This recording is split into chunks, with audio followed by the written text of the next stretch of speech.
주님을 찬양합니다. 할렐루야. 늘 하는 얘기, 구약 성경에 특별히 예언서들을 읽다 보면 말씀을 읽으면 도대체 읽어도 이게 무엇 뜻인가 이게 잘 모르실 거예요. 헷갈리고 그렇습니다. 그래서 이제 설교가 필요하고 성경 공부가 필요한 것입니다. 오늘 설교에는 이런 것들에 대한 해설, 그 다음에 그것이 의미하는 뜻, 그런 것을 말씀드리죠. 오늘 말씀의 핵심은 6절입니다.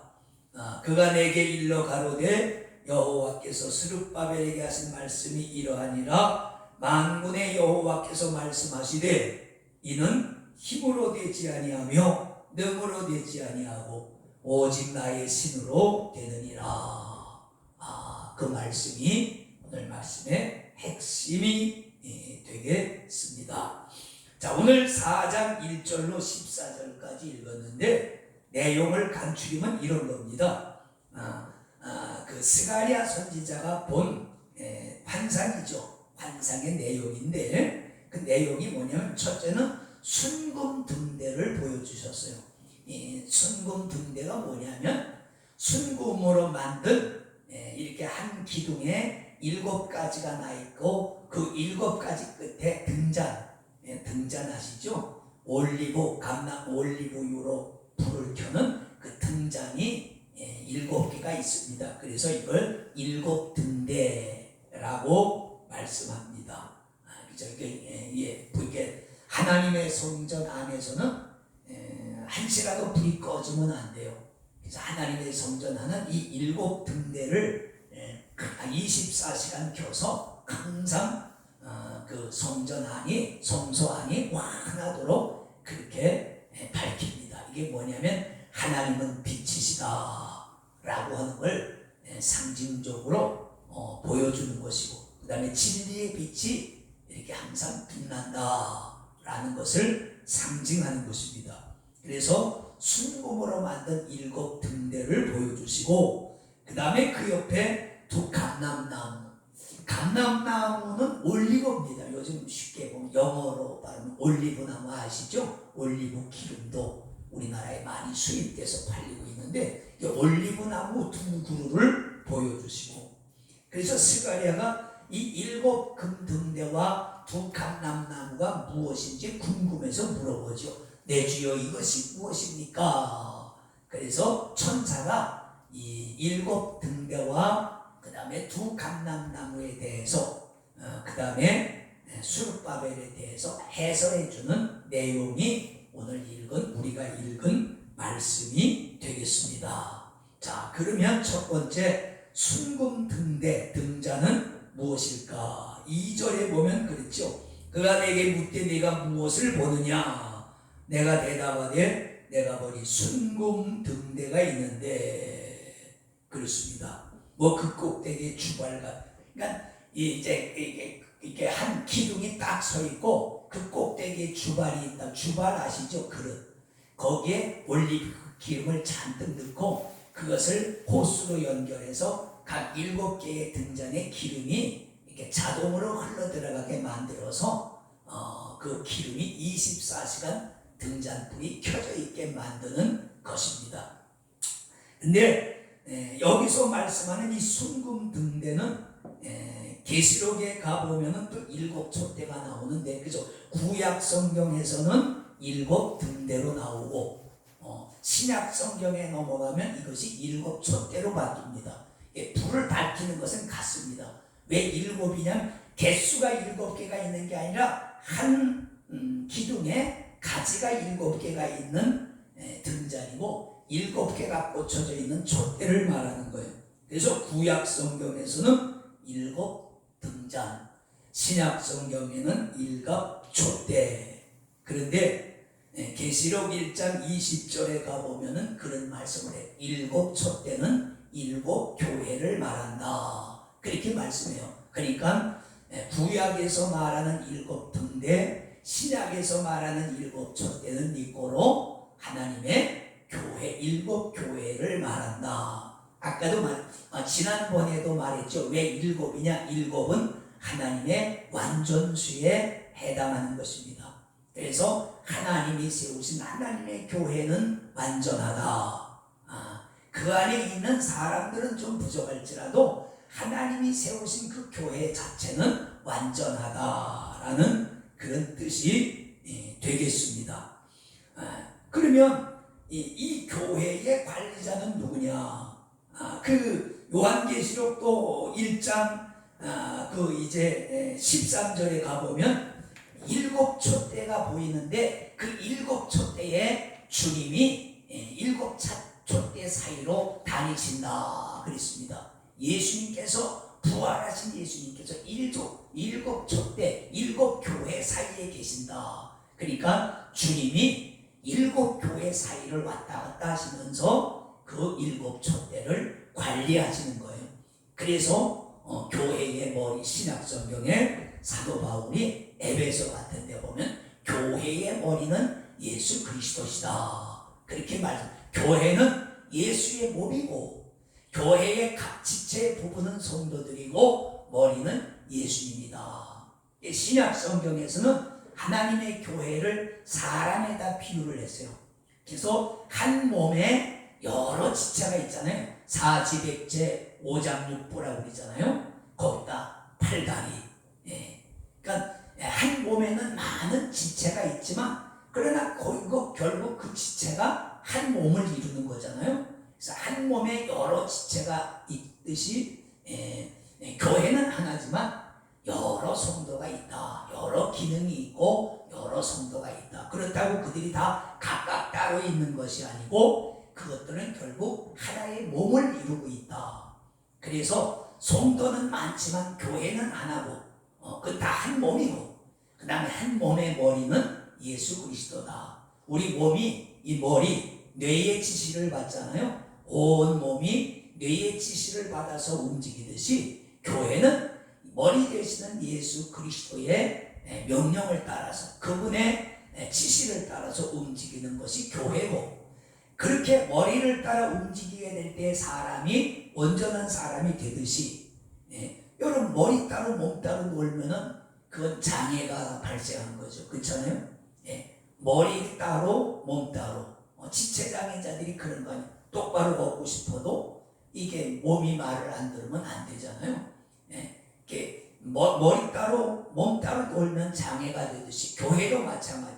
예수님 따로 성도 따로 교회 따로 놀면 그건 잘못된 교회가 되는 것이죠. 그래서 오늘 일곱 등자는 구약 시대의 하나님의 교회를 의미하는 것이고 교회의 관리자는 바로 예수님이시다 라는 것을 말씀해 주고 있습니다. 두 번째, 그러면 촛대 옆에 두 감람나무가 있었다. 기름이 흘리는 그 금으로 만든 등대 옆에 이 두 감람나무가 있었는데 그 11절로부터 14절까지의 말씀이죠. 내가 그에게 물어가로되 등대 좌우에 두 감람나무는 무슨 뜻입니까? 하고 다시 그에게 물으니까 두 금관 옆에 있는 이 감람나무 두 가지는 무슨 뜻입니까? 그가 내게 대답하여 가로되 내가 이것이 무엇인지 알지 못하느냐? 내 주여 알지 못하나이다. 가로되 이는 기름 발리운 자 둘이니 온 세상의 주 앞에 모셔서는 자니라. 그래서 온 세상에 그랬어요. 온 세상에 주 앞에 모시온 사람은 성도밖에 없죠. 교회밖에 없죠. 그래서 그 로마서 11장에 가보면 그 11장 전체에 사도 바울이 그 감람나무에 대해서 이 올리브나무에 대해서 말씀을 합니다. 그 로마서 11장에 가면은 이스라엘 백성을 참 감람나무, 그 다음에 신약의 성도들을 돌 감람나무로 비유를 하고 있습니다. 그래서 하나님께서 참 감람나무의 가지를 자르고 거기다 돌 감람나무의 가지를 갖다 이렇게 접을 붙여서 두 나무가 하나가 되게 하셨다. 그래서 뿌리는 참감람나무 이스라엘이고 그 가지는 돌감람나무인 이방인 교회를 말하는 거예요. 그래서 이스라엘과 이방인이 한 나무 하나가 돼가지고 열매를 맺는데 뿌리는 구약 이스라엘이고 가지는 열매를 맺는 그런 신약의 교회를 상징하도록 그렇게 설명하고 있습니다. 그래서 감람나무는 교회, 두 감람나무는 구약의 성도, 그 다음에 신약의 성도를 의미한다. 이렇게 이해하시면 되겠습니다. 옛날에 그 전도관의 박태선이는 자기가 감람나무라고, 자기가 하나님 앞에 모셔 서는 감람나무다. 그래서 그들 교회 집회 보면 감람나무 오셨네, 감람나무 오셨네, 우리가 성령이 오셨네, 그걸 갖다 감람나무 오셨네, 감람나무 오셨네, 그렇게 바꿔 불렀단 말이에요. 근데 그건 잘못된 거죠. 그건 어느 특정 개인을 의미하는 것이 아니라 구약의 성도, 하나님 앞에 모셔 섰는 사람들, 기름을 발리었다는 말은 성령 받은 백성들을 의미하는 거예요. 성경에서 기름을 부었다는 것은 성령 부음 받음을 의미하는 것입니다. 그래서 구약의 왕들에게 기름을 부었고 선지자들에게 기름 부음을 받고 제사장들에게 기름 부음을 받잖아요. 다윗도 구약 성경에 보면 기름을 부었을 때에 그 이후부터 다윗이 하나님의 성령에 충만한 감화와 감동을 받았다라는 말씀이 나오는 것입니다. 그래서 기름 발리운 감람나무는 구약의 성도, 신약의 성도들을 의미한다. 그리고 이 감람나무는 두 감람나무는 그 당시, 그러니까 스가랴 선지자가 예언하던 그 당시에는 그 당시 총독이었던, 오늘 말씀도 여기 나오죠. 6절에 그 주인공 스룹바벨 총독과 그 다음에 대제사장 여호수아를 의미하는 거예요.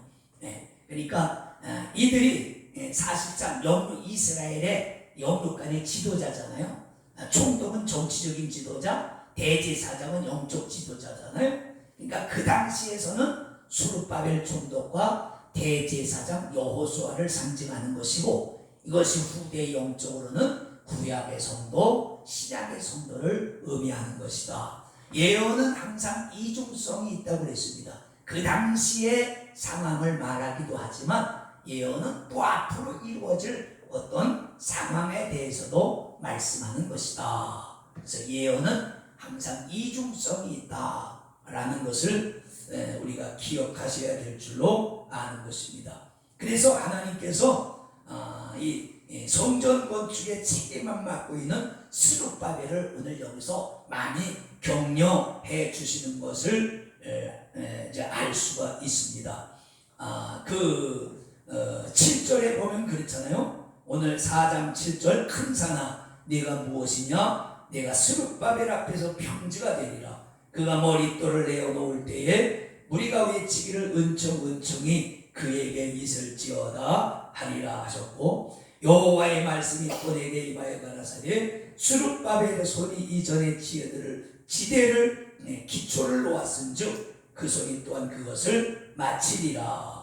그러니까 스룹바벨에게 용기를 부어주는 거야. 스룹바벨이 성전을 시작했으니 그가 반드시 이 성전 공사를 끝마칠 것이고, 큰 산이 스룹바벨 앞을 가로이, 큰 산은 난관이죠. 환난과 핍박이 막고 있다 할지라도 그것이 스룹바벨 앞에 하나님이 세우신 스룹바벨, 하나님의 성전을 공사를 맡고 있는 스룹바벨 앞에서 평지가 되리라. 그러니까 어떤 난관도 스룹바벨 앞을 가로막지 못할 것이다. 이렇게 말씀하시는 것입니다. 그래서 하나님께서 여기서는 스룹바벨 선지자를 통해서 성전의 총 책임을 맡고 있는 이 스룹바벨을 이렇게 힘을 주고 그를 높입니다. 그래서 모든 성도들이 스룹바벨 총독을 신임하고 성전 공사에 힘을 할 수 있도록 그렇게 스가랴가 하나님의 뜻을 따라서 격려하시는 것을 알 수 있습니다. 그리고 이제 마지막이 말씀이 이거죠. 오늘 6절이 핵심이라고 그랬는데, 그러면 하나님께서 스룹바벨과 대제사장 여호수아를 세우고 스가랴 선지자를 세워서 성전 건축을 하나님의 뜻이라고 지금 이렇게 이어져 가고 있는데, 그러나 그럼에도 불구하고 이는 너희의 힘으로나 너희의 능력으로 되는 것이 아니라 하나님의 신, 하나님의 성령의 능력으로 이것이 이루어지리라. 이것이 오늘 말씀이 주시는 핵심입니다. 그러니까 우리가 스룹바벨이나 대제사장 여호수아나 또 스가랴 선지자나 오늘 이 시대를 살아가는 우리들이나 똑같죠. 우리가 하나님의 뜻을 이루어 간다고 열심으로 가는 것 중요합니다. 그러나 그럼에도 불구하고 그것을 이루시는 분은 하나님의 성령이시다. 하나님께 성령께서 사람에게 감흥도 주시고 감동도 주시고 길도 열어주시고 재물도 생기게 해주시고 대적들을 물리쳐 주셔서 그 일을 끝까지 이루게 하시는 분은 하나님이시다, 성령이시다 라는 것이 오늘 말씀의 핵심이 되겠습니다. 그렇습니다. 사람의 힘과 능력에는 한계가 있죠. 사람의 힘과 능력으로 모든 것을 다 할 수 있다면 왜 하나님이 필요하고 왜 성령의 능력이 필요하겠습니까? 그렇죠? 그래서 자문서가 늘 하는 게 그거죠. 사람이 자기 길을 계획할지라도 그 발걸음을 인도하시는 분은 하나님이시니라. 그렇습니다. 오늘 우리 이 말씀, 이는 힘으로 되지 아니하며 능으로 되지 아니하고 오직 나의 신으로 되느니라. 그렇습니다. 그렇다고 해서 사람이 하나님이 알아서 하시겠지 그리고 가만히 있으면 안 되는 거죠. 성경은 그런 법은 없습니다. 늘 얘기죠. 하나님의 거룩하신 성령이 그 시대에 하나님을 받아들일 수 있는 그 거룩한 백성들에게 임해서 그 백성들을 통해서 그 시대에 하나님의 역사를 이루어 가시는 것입니다. 창세기서부터 요한계시록까지 다 이게 뭐예요? 하나님의 성령의 감화와 감동을 받은 백성들이 하나님의 역사를 이루어가는 스토리가 바로 성경이란 말이에요. 오늘 그래서 이 스토리의 주인공들은 이 성경을 기록한 스가랴, 그 다음에 그 시대에 총독으로 사역했던 스룹바벨, 또 대제사장으로 영적 지도를 이끌었던 여호수아, 그렇습니다. 그런 사람들의 스토리가 바로 성경이다. 우리가 이런 말씀을 읽고 또 우리도 이와 같이 그래 내가 열심히 하지만 그러나 하나님이 나를 통해서 하신다 라는 믿음과 그런 겸손을 가져야 될 줄로 믿습니다. 기도합니다. 아버지 감사합니다. 주님 영광 받아 주시옵소서. 내가 하는 것 같으나 주님이 하시는 줄 압니다. 주여 우리에게 감화와 감동을 주셔서 주님의 뜻이 늘 이루어질 수 있도록 복을 주시옵소서.